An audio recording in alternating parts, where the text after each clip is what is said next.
Selamat siang untuk kita semua. Kami dari kelompok 11 akan mendiskusikan materi analisis etika konfusianisme dalam kasus korupsi di Indonesia bersama teman-teman. Nah, teman-teman, materi ini itu kita akan membahas mengenai prinsip etika konfusianisme, hubungan etika konfusianisme dengan sikap anti korupsi, dan membahas salah satu kasus nyata di Indonesia serta menganalisis kasus berdasarkan etika konfusianisme. Nah, teman-teman, yang pertama-tama itu kita perlu ketahui dahulu bahwa korupsi merupakan salah satu permasalahan moral dan sosial yang paling serius di Indonesia. Tindakan ini itu tidak hanya merugikan negara secara finansial, tetapi juga merusak kepercayaan pihak terhadap pemerintah serta melemahkan fondasi moral masyarakat.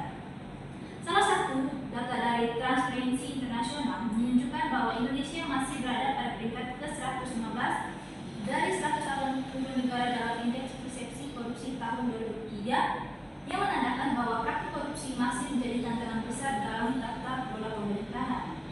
Nah, teman-teman, etika memiliki peran penting dalam membentuk perilaku anti korupsi karena ia menjadi dasar bagi seseorang dalam membedakan antara tindakan yang baik dan buruk. Salah satu sistem etika yang dapat digunakan untuk memahami dan menilai tindakan manusia adalah etika konfusianisme, di mana didirikan oleh Kongsi atau Confucius. Sistem ini tuh menekankan pentingnya moralitas, kejujuran, dan ketatan terhadap nilai kebajikan atau sebagai fondasi dalam kehidupan bermasyarakat dan pemerintahan. Baik, ini tuh hanya sekedar opening. Yang selanjutnya materi akan dibahas oleh teman saya. Baik, yang pertama prinsip etika konfusianisme. Yang pertama, prinsip etika konfusianisme. Etika konfusianisme berasal dari ajaran Konghucu pada tahun 551 sampai 479 sebelum Masehi dan tertuang dalam karya klasik seperti The Analysis, Meiji, dan Doctrine of the Mind. Ada 5 prinsip utama menurut Confucius adalah yang pertama, Ren atau kebajikan dan cinta kasih, yang artinya inti moralitas manusia, mencintai sesama dan berempati terhadap penderitaan orang lain. Yang kedua, keadilan moral, yang artinya melakukan hal yang benar berdasarkan moral, bukan karena keuntungan pribadi. Yang ketiga, li atau kesopanan dan tata krama sosial, yang artinya menjaga keberaturan sosial dan menghormati norma serta hukum. Yang keempat, zi atau kebijaksanaan, yang artinya kemampuan menilai benar dan salah untuk kesejahteraan umum. Dan yang kelima, sin atau kejujuran dan dapat dipercayai, yang artinya dasar kepercayaan sosial pejabat publik harus jujur dan transparan. Kelima prinsip ini bersifat moral dan sosial politik, tetapi negara akan stabil jika pemimpinnya bermoral dan beretika sesuai ajaran Confucius. Yang kedua, hubungan etika konfusianisme dengan sikap anti korupsi. Etika konfusianisme mendorong budaya anti korupsi karena menekankan kejujuran dan rasa malu terhadap perbuatan tidak jujur. Menurut penelitian Sugiharto 2022, penerapan nilai Rin, Yi, dan Xin memperkuat integritas pegawai publik. Upaya pemberantasan korupsi tidak cukup dengan sanksi hukum, tetapi perlu pembentukan moralitas dan pendidikan etika. Ada beberapa sikap anti korupsi menurut etika konfusianisme. Yang pertama, menumbuhkan rasa malu atau ji terhadap tindakan curang. Yang kedua, mengutamakan kepentingan publik atau itu termasuk Ren dan Yi. Yang ketiga, menjaga integritas dan tanggung jawab moral termasuk dalam Xin. Dan yang kelima, mematuhi aturan dan norma sosial atau Li. Baik, ini materi pembahasan yang pertama. Materi berikutnya akan dijelaskan oleh teman saya. Oke, sekarang kita akan lanjut ke kasus nyata di mana korupsi dana bansos COVID-19 oleh Juliari P. Batubara. Nah, teman-teman, Kasus itu terjadi pada masa pandemi COVID-19 tahun 2020 sampai 2021. Sebagai Menteri Sosial, Juliari Batubara itu bertanggung jawab atas program bantuan sosial atau bansos sembako untuk masyarakat Jabodetabek. Nah teman-teman, nilai proyek bansos ini tuh mencapai sekitar 5,9 triliun. Juliari itu menunjuk dua pejabat, di mana yang pertama itu Mateus Joko Santoso dan Adi Wayono sebagai pejabat pembuat komitmen atau PPK. Kedua orang ini kemudian menunjuk langsung sejumlah vendor penyedia paket sembako tanpa mekanisme tender yang transparan. Nah, dalam prosesnya, setiap vendor ini diwajibkan menyetor atau fee sebesar Rp 10 juta per paket kepada pejabat Kemensos. Uang fee tersebut dikumpulkan dan sebagian besar diberikan kepada Juliari melalui perantara. Dari 2 periode penyaluran bansos, uang suap yang diterima Juliari itu mencapai 32,4 miliar. Nah, karena korupsi itu dilakukan di tengah penderitaan rakyat akibat pandemi. Ketika banyak masyarakat kehilangan pekerjaan dan sangat membutuhkan bantuan untuk bertahan hidup. Pada 3 September 2020, KPK melakukan operasi tangkap tangan atau OTT terhadap beberapa pejabat Kemensos dan pihak swasta. Dari penggeledahan ditemukan uang tunai miliaran rupiah dalam koper dan tas yang disiapkan untuk diserahkan kepada Juliari. Dalam persidangan pengadilan Tipikor Jakarta pada tahun 2021, Juliari terbukti menerima suap melalui anak buahnya dan divonis 12 tahun penjara serta denda Rp 500 juta serta pencabutan hak politik selama 4 tahun. Kasus ini itu mencerminkan kegagalan moral dan empati seorang pemimpin publik di masa kritis nasional. Nah teman-teman, sekarang kita akan masuk ke dalam analisis kasus berdasarkan etika konfusianisme dari kasus nyata tersebut. Yang pertama itu mungkin teman-teman bertanya, mengapa tindakan tersebut melanggar prinsip etika? Nah teman-teman, Juliari Batubara ini terbukti menerima suap atau fee dari pengadaan paket khusus COVID-19 sekitar Rp 32,4 miliar tadi. Padahal dana itu seharusnya dipakai untuk membantu warga miskin pada masa kritis. Nah, ini selanjutnya itu kita akan menganalisis pelanggaran menurut prinsip-prinsip konfusianisme. Yang pertama itu pelanggaran terhadap rem atau kemanusiaan ataupun kasih sayang. Jadi, rem menuntut empati, belas asih, dan tindakan untuk kesejahteraan orang lain. Kenyataan dari kasus tersebut, di masa pandemi banyak orang kehilangan mata pencaharian dan sangat membutuhkan bantuan. Dengan mengambil sebagian dana bantuan untuk keuntungan pribadi, Juliari menempatkan kepentingan diri di atas penderitaan rakyat atau tindakan itu berlawanan langsung dengan rem. Yang selanjutnya itu adalah pelanggaran HRP atau keadilan ataupun tindakan bermoral. Nah teman-teman, ini menuntut melakukan apa yang benar secara moral, bukan bertindak karena keuntungan materi ataupun kepentingan pribadi. Nah kenyataan dari kasus tersebut, pengadaan yang menghasilkan fee dari paket-paket bantuan adalah bentuk ketidakadilan. Warga menerima rugi karena paket tidak sepenuhnya untuk mereka. Pejabat dan vendor berkolaborasi untuk mendapatkan keuntungan. Ini sangat bertentangan dengan diri. Yang selanjutnya itu adalah pelanggaran terhadap SIN atau kejujuran. Nah, SIN ini menuntut integritas dan kepercayaan sosial ataupun pejabat publik itu harus dapat dipercaya. Sedangkan kenyataan kasus, Juliari ini sebagai Menteri Sosial diberi amanah untuk mengelola bantuan publik. Dengan menerima suap, ia mengkhianati kepercayaan publik dan melanggar SIN. Yang selanjutnya adalah pelanggaran terhadap B ataupun tata krama ataupun juga teman-teman bisa menyebutnya aturan sosial. Nah teman-teman, dari prinsip ini dia menekankan tata aturan sosial dan peran teladan pemimpin. Sedangkan kenyataan dalam kasus, seorang menteri seharusnya menjadi contoh tertinggi bagi birokrasi yang melakukan tindakan praktik penunjukan rekaman yang tidak transparan dan pemungutan fee itu melanggar norma perkembangan dan merusak tatanan sosial dan bertentangan dengan EU. Yang terakhir itu pelanggaran terhadap SI atau kebijaksanaan.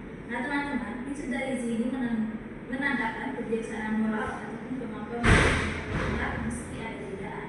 Sedangkan kenyataan kasus, dia memanfaatkan Sintesis untuk memperkaya diri dan mencerminkan kegagalan kebijaksanaan moral ataupun perusahaan tersebut tidak bijak dan merugikan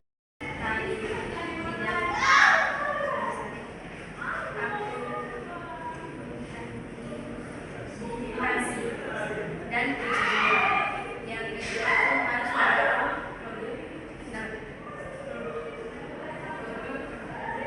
pendanaan yang terbuka.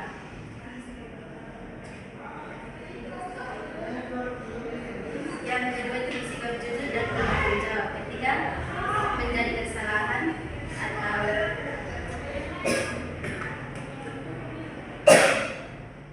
praktik jin dan zi. Jika terjadi kegagalan administrasi, pemimpin harus etis, mengakui kesalahan, memperbaiki sistem menuntut pertanggungjawaban internal dan menindak oknum sesuai hukum. Yang kedua itu menolak kolusi, gratifikasi atau sistem bagi hasil yang merugikan publik. Yang keempat, mengedepankan pencegahan mulai pendidikan moral atau praktik jin dan jin, memperkuat pendidik integratif dalam birokrasi, pelatihan etika, rotasi jabatan untuk menghindari penutupan kekuasaan seluruh pelaku. Yang kelima, bertindak untuk restitusi dan rehabilitasi sosial. Jika terjadi seorang pemimpin bertindak mendorong restitusi atau biasa disebut mengembalikan kerugian publik, meminta maaf dan mengembalikan langkah perbaikan struktural agar korban masyarakat miskin mendapatkan kompetensi pemulihan. Contohnya tindakan nyata yang sebenarnya dilakukan oleh Juliari menurut konstitusionalisme mengundurkan diri bila terbukti mengadministrasi serius